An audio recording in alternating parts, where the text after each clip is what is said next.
비상계엄을 선포합니다.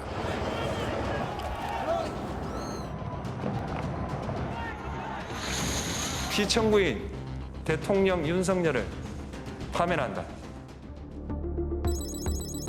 제21대 대통령 선거를 2025년 6월 3일 화요일에 실시하기로 결정했습니다. 미래지향적이고 무엇보다도 글로벌 환경에 적응할 수 있는, 그리고 과학기술 분야에 대한 전문성이 있는 내란 종식과 위기 극복, 통합과 국민 행복을 갈망하는 모든 국민의 후보입니다. 원심 판결을 파기하고 사건을 서울 고등법원에 환송한다. 민주당 이재명 세력의 집권을 막기 위해서라면 어떤 세력과도 강력한 연대를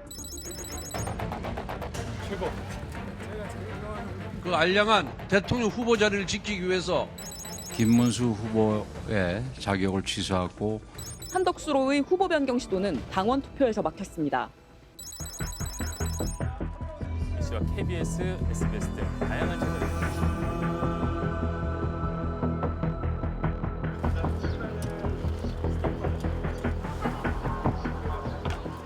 진짜 우선순위. 누군지 이렇게 들춰보시면 돼요. 잠깐만. 공약을 빨리 제시를 하셔가지고 좀 더 구체적으로 지금 누굴 뽑을까 아직 좀 그것도 안 돼요. 지금 이제 기간도 얼마 안 남았는데 공약을 너무 두루뭉실하게만 얘기하고 있는 거 아닌가 싶어요.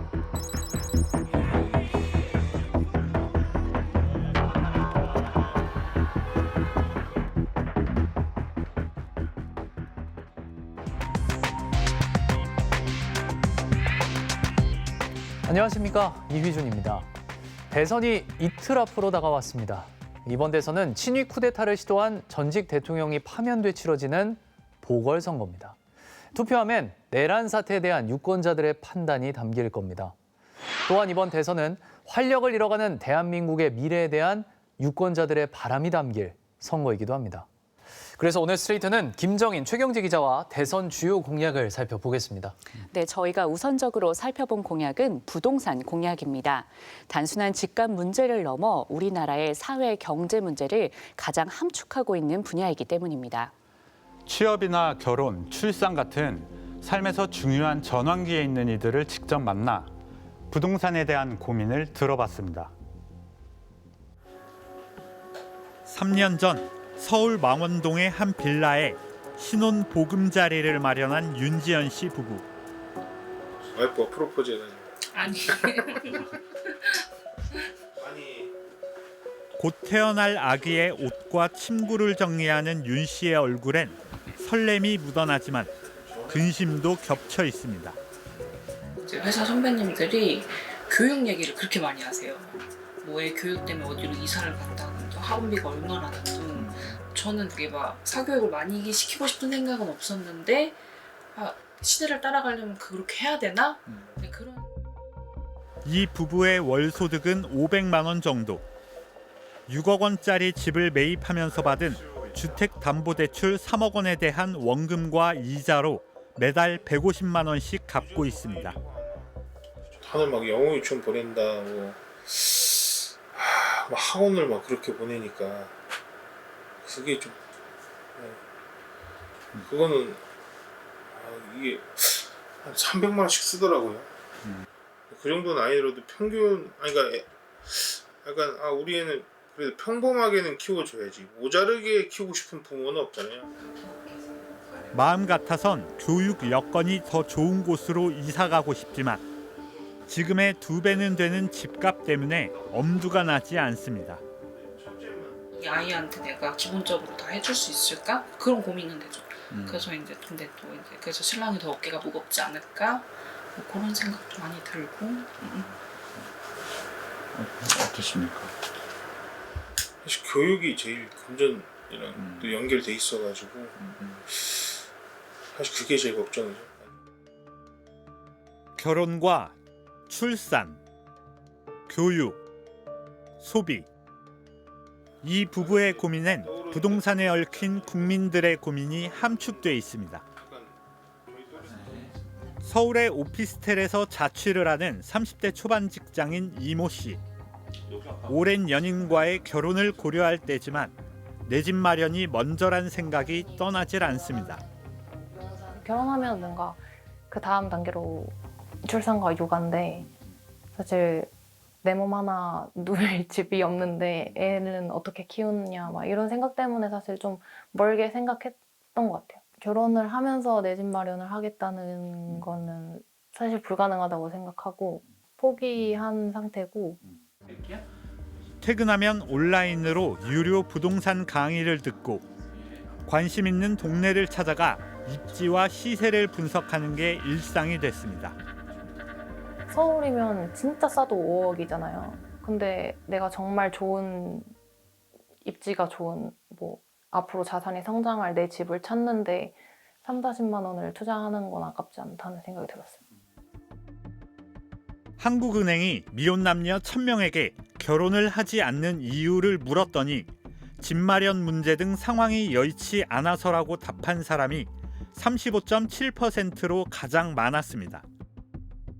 국토연구원은 수도권 아파트 전셋값이 평균 10% 오르면 합계 출산율은 0.01명 감소하고 인구 대비 출생아 수 비율을 뜻하는 조출생률은 0.09명 줄어든다고 분석했습니다. 서울 강동구의 한 40대 신혼부부. 아파트 전세보증금 4억 5천만 원 중 절반을 대출로 충당하면서 이자만 월 100만 원을 내고 있습니다. 집값은 엄청 많이 오르잖아요. 도저히 따라갈 수가 없겠더라고요. 그래서 해마다 금액 올라가는 거를 보고 있으니 걱정되죠. 이거 고민이 정말 많이 되는 것 같아요, 요즘에. 근데 애 이제 막 나 할 수 있을까? 살겠지? 한 푼이라도 아껴보려고 취미 활동은 접었고 외식은 줄였습니다. 저는 거의 뭐 끊고 있죠. 둘 다 결혼 생각을 크게 안 하고 살 때는 뭐 번 돈 진짜 다 쓰다가 많이 달라졌죠. 스스로 저희가 제약을 뒀어요. 주거비로 인한 가계 대출은 소비 여력을 떨어뜨려 내수에 영향을 줍니다. 가계와 기업의 대출, 즉 민간 신용이 GDP의 1.5배가 넘어서면 경제 성장의 효과가 꺾이기 시작하는데 우리나라는 이미 2배를 넘어섰습니다. 특히 생산성이 낮은 부동산에 집중된 대출이 경제 성장의 발목을 잡고 있는 것으로 나타났습니다. 자영업자나 기업체가 임대료 같은 높은 부동산 비용에 시달리면 고용과 투자는 위축될 수밖에 없습니다. 주식시장을 올린다고 뭐 공약도 내고 하지 않습니까? 근데 주식을 투자하는 사람들이 대부분 뭐라고 하냐면 주식해서 돈 벌어서 부동산 산대요. 생산성 있는 부분으로 투자가 되고 주식으로도 가고 이래야 되는데 자원 배분이 굉장히 왜곡되고 있다. 최근 2년 동안 계속 늘어난 주택담보대출이 올해 1분기 1,133조 원에 달한 가운데 지난달에만도 주택담보대출은 5조 원 이상 늘어난 것으로 잠정 집계됐습니다. 부채로 쌓아 올린 사상 누각 같은 주택시장, 부담 가능하지 않은 주택 가격, 그리고 그렇다 보니까 결국에는 할 수 있는 방법은 빚을 내서 집을 사는 수밖에 없잖아요. 결과적으로는 주거비 부담이 너무 높다 보니까 청년들이 결혼이나 출산을 꿈꾸지 못하는 그런 상황에 이르러서 우리 사회가 인구의 재생산 구조가 막힌다라는 점 굉장히 큰 문제라고 생각합니다. 가격이 오르는 건 공급보다 수요가 많아서 생기는 현상이라 주택 공급 확대가 필요하다는 이야기가 많지 않습니까? 네, 그렇지만 공급 부족만으로는 설명할 수 없는 가격의 아파트들이 속속 등장하고 있고 부동산은 여러 변수가 얽혀 있어 사람이 몰리는 지역에서의 공급 확대라는 게 생각만큼은 쉽지 않습니다. 더구나 부동산 문제는 단순 명료한 해법으로 풀리는 문제도 아닙니다. 대선 후보들의 부동산 공약을 점검해봤습니다. 서울 서초구의 재건축 아파트 단지 레미안 원베일리. 작년 3월 조합원이 계약을 취소한 1층 84제곱미터 한 세대가 일반 분양 물량으로 나왔습니다. 분양가는 19억 원대. 무려 3만 5천 명이 청약에 몰렸습니다. 분양가 비싸 보이지만 당첨되면 시세 차익 무려 20억입니다. 심지어 1년 뒤엔 같은 면적이 70억 원에 거래되기도 했습니다. 이 가격이면 합당하다 약간 이런 생각 드세요? 이거예요. 매도인은 합당하지 않아요. 아직도 배고파요. 그리고 매수인들은 미친 거 아니야? 불과 이렇게 해요. 그러면은 우리가 수요 공급이라는 그 기본 그 테마 아래 얘가 딱 만나니까 거래가 이루어지잖아요. 누군가 사는 놈이 있는 거야. 서울 상위 20% 아파트 한 채면 하위 20% 아파트 6채를 살 수 있을 정도로 양극화 속에 또 다른 양극화가 펼쳐지고 있습니다.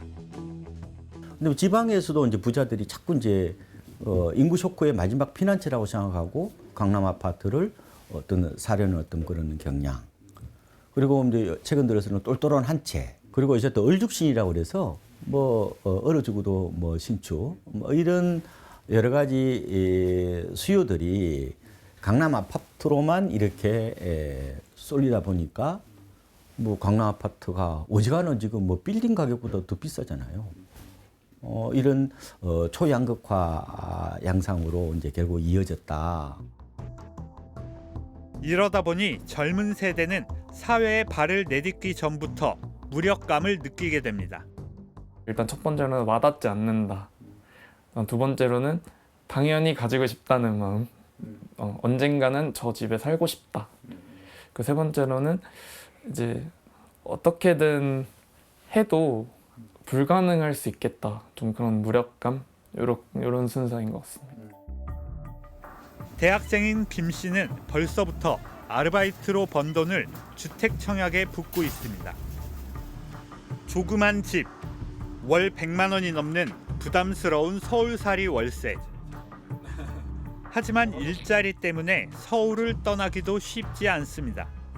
선택지가 지방에 비해 압도적으로 서울에 너무 많고 또 새로운 기회나 변화 또 이런 것들을 받아들이는 게 빨라서 또 제가 선택할 수 있는 폭이 넓다는 것 그런 부분 때문에 서울에 살 수밖에 없다고 계속 생각하고 있습니다. 4월 기준 전국 취업자 수는 2,800만 명.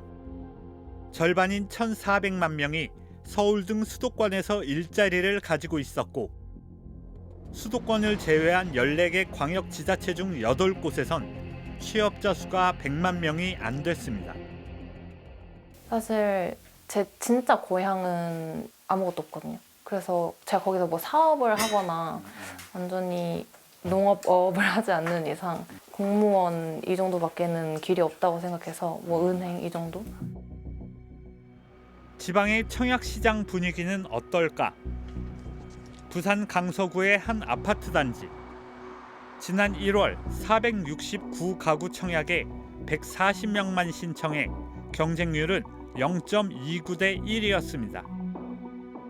광역시인 부산에선 지난해와 올해 분양한 25개 단지 중 13곳에서 청약이 미달됐습니다. 경북 울진군과 강원 인제군에선 청약자가 단 한 명도 없는 단지가 나오기도 했습니다. 지난해부터 올해 1분기까지 전국에서 분양한 아파트 단지는 308개. 청약 경쟁률은 수도권에서 71.4대 1, 지방에선 7대 1로 무려 10배 차이가 났습니다. 그러니까 도시에서 일자리라는 핵심 기능을 제공하지 못하고 있다 보니까 2030, 20대를 주축으로 대부분 다 수도권으로 유입이 되고 그러다 보니까 지방이 앞으로도 그런 어떤 수요를 충족하지 못할 거라는 그런 생각에 결국 지금 한국에서 부동산 문제는 침체된 경제 활력, 초저출산, 지역 불균형 등이 얽혀있는 복합적인 문제입니다. 더구나 집값의 등락과 부동산 관련 세금은 정권의 운명을 좌우할 만큼 위력적인 변수이기도 했습니다. 세금으로 수요를 억압해서 가격 관리를 하는 게 아니라 공급을 늘려서 적정한 가격을 유지하도록 하겠습니다. 결혼 3년, 첫 아이 3년, 둘째 아이 3년, 총 9년간 주거비를 지원하는 주택을 매년 10만 호 공급하는. 대학에 가지 않는 청년에게도 든든 출발 자금으로 최대 5천만 원까지 저리 대출하겠다는 계획. 세입자든 주택 소유자든 차별받지 않는 그런 주택 정책이 필요하다. 스트레이트는 전문가들에게 대선 후보들의 공약에 대한 의견을 물었습니다. 공약은 주로 공급 확대에 방점이 찍혀 있습니다. 예를 들어 용적률을 높여주는 방식. 그렇지만 이런 유인책이 빠른 사업으로 이어질지는 미지수입니다. 용적률이 300%에서 320%로 올라가면서 최고 층수도 높이고 세대수도 늘리는 방안이 추진되고 있는 강남 재건축의 상징 음마 아파트. 공급 물량이 늘어나 전체적인 사업성은 좋아지지만 집주인의 수익이 그만큼 늘어나지는 않아 조합원 사이에도 의견이 갈립니다. 공공임대주택의 공급의 물량이 증가한다든가 또 기부 체납이 한다든가 용적률 완화가 된 부분을 반영하자라는 의견과 그래서 빨리 가자는 의견과 아니 왜 더 받아서 공공임대주택을 더 늘리느냐 이런 의견들이 팽팽하게 대립하고 있습니다. 이재명 후보의 4기 스마트 신도시 건설 공약은 수도권 집중에 불을 더 붙일 수 있다는 우려가. 대규모로 주택 공급을 특히나 수도권 중심으로 하게 되면 지방에서의 비수도권에서의 인구가 수도권으로 이동하게 되는 것이거든요. 김문수 후보의 종부세 개편과 양도세 완화 같은 세금 감면 공약은 세수 감소와 부동산 투기를 부를 수 있다는 우려가 제기됐습니다. 세수 부족을 가져올 수도 있고 또는 이 제초안이라는 것들을 이제 뭐 너무 많이 풀어주게 되면 이 재건축 분야의 어떤 투기 문제 이런 것들도 불러줄 수 있기 때문에. 즉 계속 되풀이되어 온 지금 당장 집이 모자란 곳에 집을 늘리겠다는 처방 말고도 서울과 수도권 외에도 일자리와 집이 있는 살만한 거점을 만드는 거시적인 개발 정책이 필요하다는 지적이 나옵니다. 전체적으로는 서울 일핵 체제를 공고히 하는 그런 정당의 정책 지속성이 이번 공약에도 보였다 이렇게 말씀드리고 싶고요. 결국 우리나라가 소멸로 향하는 그 어마어마한 그런 열차를 타가지고 이제 쫙 연료를 더 집어넣는 그런 형태의 정책이라고 생각을 합니다. 지금 양극화를 초래하는 건 뭘까요, 그러면? 뭐 도시의 경쟁력, 서울은 유지 이런 논리를 계속 피는 사람들이 계속 목소리가 크다라면 이 양극화는 해소될 수가 없겠죠. 분명히 방법은 다 알고 있고 누구나 다 알고 있습니다. 누가 실행하느냐 안 하느냐 이 문제인데 여기에는 또다시 말씀드리지만 시민들의 목소리가 되게 중요합니다. 일자리를 만들어 드리려고 경제 민주화를 추진하겠습니다. 일자리가 최고의 복지입니다. 역대 대통령들의 주요 공약을 보면 국민의 삶을 바꾸겠다는 키워드들이 눈에 띄었거든요. 이번엔 어떻습니까? 네, 국정 운영의 방향은 1호 공약을 보면 알 수 있는데요. 올해 경제 성장률이 0%대로 예상되면서 주요 후보들의 공약에서 성장이 전면에 등장했습니다. 그러다 보니 다른 문제가 관심에서 밀려나고 있다는 우려도 나옵니다. 이재명 더불어민주당 후보의 1호 공약. 세계를 선도하는 경제 강국입니다. AI 등 신산업을 육성하겠다는 내용입니다. 민주당은 원래 성장을 중시하는 중도 보수 정당입니다. 김문수 국민의힘 후보의 1호 공약은 자유주도 성장, 기업하기 좋은 나라로 핵심은 감세와 규제 완화입니다. 저는 대통령이 되면 기업 민원 담당 수석을 대통령실에 두겠습니다. 이 후보가 낸 국정 공약은 247개, 지역 공약은 124개, 필요한 재원은 210조 원입니다. 김 후보의 국정 공약 302개, 지역 공약 107개엔 150조 원이 필요한데 감세 공약으로 70조 원의 세수가 줄어드는 걸 더해야 합니다. 재원 없는 정책은 허구다 이렇게 얘기를 하고 있습니다. 따라서 재원 대책 없이 던지는 선물보호대 같은 공약은 실현 가능성이 높지 않다 이렇게 볼 수 있죠. 관심을 덜 받고 있는 일하는 유권자들의 삶. 150명 규모의 자동문 제조 중소기업에 다니는 김호은 씨에겐 금요일부터 주말입니다. 그래서 많이 좋아하죠. 그 전에 비하면은 엄청 좋아하죠. 뭐라고 하세요? 그러니까 여기서 뼈를 묻으라고 그런 말을 하죠. 가족과 보낼 수 있는 시간들이 많아지기 때문에 주 4일제가 있다는 게 좀 고마운 것 같아요. 임금 삭감과 야근 없이 시행된 주 4일제. 대신 불필요한 회의도 없애고 스마트 팩토리를 함께 도입하며 생산량은 오히려 늘었습니다. 성공적으로 시행할 수 있었던 그 배경 중에 하나가 현장직부터 시행을 했다라는 거거든요. 가장 쉬운 디자인 팀이라든지 뭐 사무직부터 주 4일을 시행했다, 현장직을 나중에 했다. 그러면은 아마 이건 양극화가 더 같은 회사 내에서도 심해졌을 거라고 생각이 돼요. 주 52시간 상한제 도입, 자영업자의 감소와 시간제 노동자의 증가. 우리나라의 연간 노동 시간은 지속적으로 줄어들었지만 여전히 OECD에서 가장 오래 일하는 나라 6위입니다. 연간 1,872시간. 다른 국가들보다 130시간 더 일하는 셈입니다. 조기 대선 국면에서 거대 양당 모두 주 4.5일제를 들고 나왔습니다. 창의와 자율의 첨단 기술 사회로 가려면 노동 시간을 줄이고 주 4.5일제를 거쳐서 주 4일 근무 국가로 나아가야 합니다. 국민의힘으로 제안된 국민 여러분들의 정책 중 유연근무제를 활용한 주 4.5일제 근무제를 소개합니다. 다만 내용은 다릅니다. 핵심은 전체 근로시간. 민주당은 주 36시간으로 더 줄이자.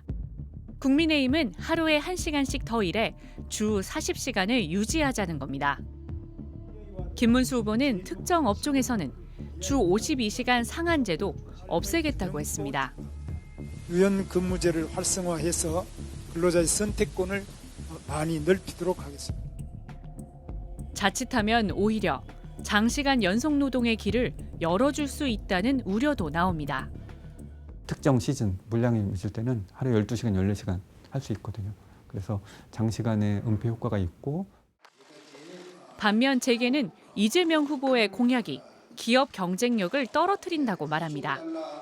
노동 생산성이 경쟁국에 비해 낮고 주요 기업들의 인력 확보가 어려운 상황에서 이준석 후보는 생산성 대책 없는 주 4.5일제에 반대한다고 밝혔고 권영국 후보는 근로시간을 더 줄여 주 4일제를 도입하겠다는 입장입니다. 아침 7시부터 밤 9시까지 하루 많게는 500개의 택배를 나르는 전성훈 씨. 그런데 한 달 전 주 7일 배송이 도입되면서 일주일에 하루도 쉬지 못하고 있습니다. 정말로 그럼 주 7일 매일 나오셔야 되는 건가요? 네, 맞아요. 그냥 물건이 있든 없든 일단 나와봐야 일요일 날 제 물건이 나올지 안 나올지를 아니까 일단 나와서 확인을 해야 돼요. 어쩔 수 없이. 저희도 가족들과 함께 시간을 좀 보내고 싶고 좀 사람답게 살고 싶습니다. 주 4.5일제 같은 논의가 다른 세상의 일인 택배 노동자 등 특수고용직과 플랫폼 노동자, 프리랜서들, 노동법 밖의 노동자에 대해선 이재명, 김문수, 권영국 후보가 공약을 내놨습니다. 하지만 하청 노동자에 대한 원청 사업주의 책임을 강화하고 파업에 대한 무분별한 손해배상 청구를 제한하자는 일명 노란봉투법에 대해서는 입장이 갈리고 있습니다. 이재명, 권영국 후보는 노란봉투법에 찬성하지만 김문수 후보는 민법과 충돌할 수 있고 노사 갈등을 키울 수 있다며 반대합니다. 이준석 후보는 일부 찬성, 일부 반대입니다. 인명피해 발생에 책임이 있는 사업주를 처벌하는 중대재해처벌법. 시행 후 산업재해 사망자는 3년 연속 감소했습니다. 다른 후보들과 달리 김문수 후보는 중대재해처벌법을 고쳐야 한다는 입장입니다. 하루에 6명의 노동자가 출근해서 집으로 돌아오지 못하고 있습니다. 그런데 여야 합의로 만든 중대재해처벌법이 악법이라고요? 사람 죽고 난 다음에 그 사업주를 처벌한다고 해서 재해가 그러면 줄어듭니까? 사망자가 줄어듭니까? 그래서 저는 예방 위주로 가야지 처벌 위주로 국가에 듣겠습니다. 잘못이라고. 1차 토론회 다음 날 SPC 공장에서 또 한 명의 노동자가 목숨을 잃었습니다. 기계 전반적인 작동 상태 그리고 안전 조치 여부, 기타 다른 문제점이 없었는지를 살펴볼 계획이고요. 대통령 선거가 끝나고 나면 오히려 이제 그 교통 정리는 되겠지만 그런 어떤 갈등의 요지들은 이제 계속적으로 나올 것이고 노동 의제 이미 이제 오픈이 돼 있는 부분을 우리가 사회적으로 합의하는 과정이 저는 굉장히 중요하다라고 봅니다. 찾아보기 힘든 건 또 있습니다. 이번 대선은 18년 만에 여성 후보가 없는 대선이기도 합니다. 네, 10대 공약이 나왔을 때 성평등 정책을 찾아볼 수 없다는 비판도 있었습니다. 네, 게다가 선거 과정에서 각종 성차별적 발언이 이어졌고 TV 토론회에선 차마 옮기기 힘든 발언까지 나왔습니다. 가치보다는 정치 공학이 선거를 지배하면서 생기는 현상이란 지적이 나오고 있습니다. 지난 화요일 마지막 TV 토론. 혹시 정의당의 그러니까 민주노동당 기준으로 여쭤보고 싶은 게 만약에 어떤 사람이 여성에 대해 가지고 얘기할 때 이준석 후보가 여성의 특정 신체 부위에 대한 성폭력 행위를 묘사하는 발언을 이어갔습니다.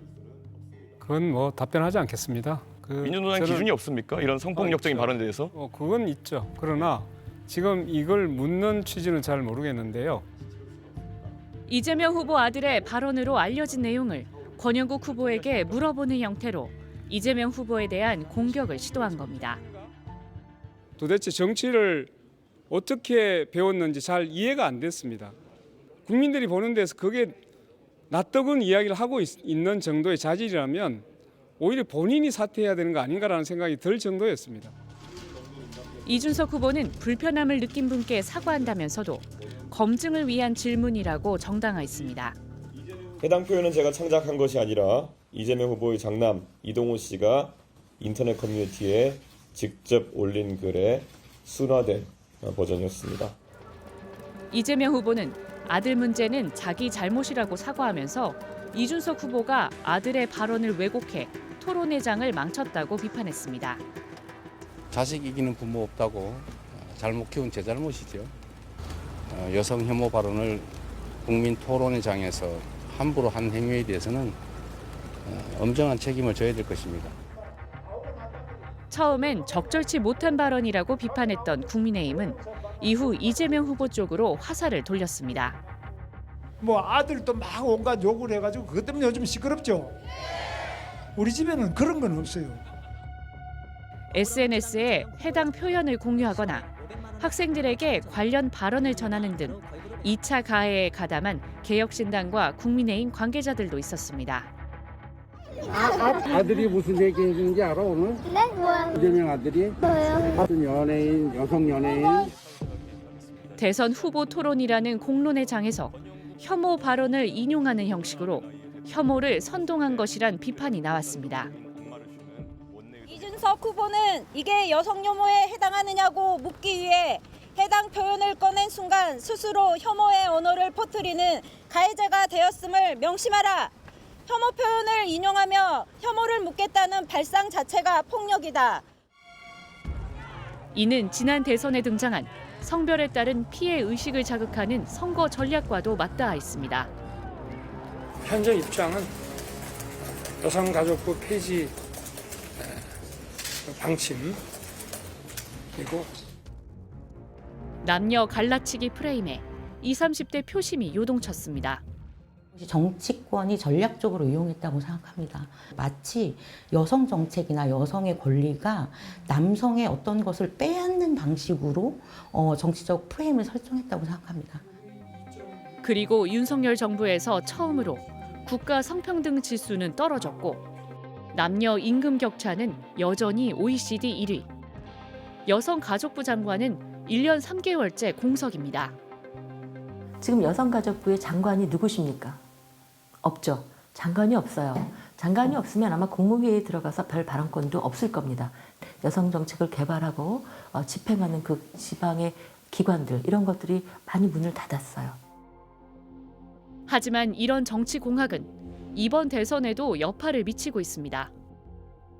10대 공약을 기준으로 성평등 정책은 흐려지거나 후퇴한 경우가 많았습니다.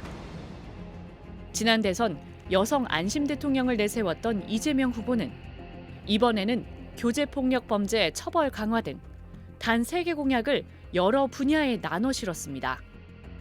김문수 후보는 여성 희망 복무제와 육아 지원 확대를, 이준석 후보의 여성 관련된 정책은 여성가족부 폐지만 있었습니다. 권영국 후보만 성평등 공약을 따로 내 여성가족부를 부총리급 성평등부로 강화하고 포괄적 차별금지법과 비동의 강간죄를 도입하겠다고 약속했습니다. 이준석 대표라든지 보수당의 어떤 소위 말해서 이제 갈라치기 전략이 나오면서 20대 젊은 남성들이 자신들을 지지했던 그 세력이 확 넘어가는 걸 경험을 했잖아요. 젠더 문제를 과거처럼 좀 과감하게 내세우지 못하는.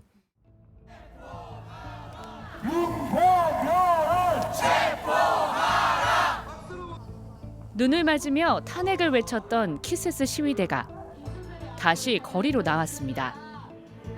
당장의 명령이다. 성평등 공약 내놓아라. 거센 빗줄기에도 죽은 듯 누운 사람들. 강남역 살인사건 9주기를 맞아 여성폭력 피해자들을 추모하는 겁니다. 대선 국면으로 딱 들어가게 되니까 언제 그런 게 있었냐는 듯이 광장에서의 목소리가 전혀 지금 잊혀지고 있는 어떤 상황, 그리고 여성 정책과 사회적 차별을 받는 사람들의 공약이 실종되고 은닉되고 하는 모습을 보면서 이런 모습들이 많이 변해야 되지 않나. 후보들은 대선이 코앞에 와서야 디지털 성범죄, 교제 폭력 등에 대응하고 경력 단절 여성을 지원하겠다고 밝혔습니다. 이재명 후보는 사전투표 하루 전 여성가족부를 성평등 가족부로 확대 개편하겠다고 밝혔습니다. 만약에 여성들이 우리 사회의 절반을 담당하고 있는 파트너라고 생각하면 이 정도의 공약이 나오지는 않았다고 보고요. 전문가들은 평균적인 남성과 여성 집단에서 서로가 차별받고 있다고 인정하는 공통 분모가 있다는 점에 주목합니다. 여성들은 경력 단절 문제로 구조적인 차별을 받고 있고 성간접 문제로 굉장히 고통을 받고 있다는 것에 대해서 인정하고, 반대로 20대 여성들은 젊은 남성들이 그 문제에 대해서 하는 것에 대해서는 존중하고 이거를 뭔가 국가가 보상을 해야 된다는 것에 대해서. 그리고 바로 이 지점이 새 정부가 지향해야 할 회복과 통합의 출발점이 될 수 있다고 제안했습니다. 그 청년이라고 하는 그냥 뭉뚱그려진 그 호칭 안에서 존재하는 여러 가지 문제들이 그대로 그냥 쌓여가는 것이죠. 나중에 이것이 터져버릴 때는 우리가 어떻게 해결할 수 없는 상황까지 갈 수도 있습니다. 차이를 인정하고 그 차이에 적합한 필요한 정책을 제시해 주는 것이 국가의 책임입니다.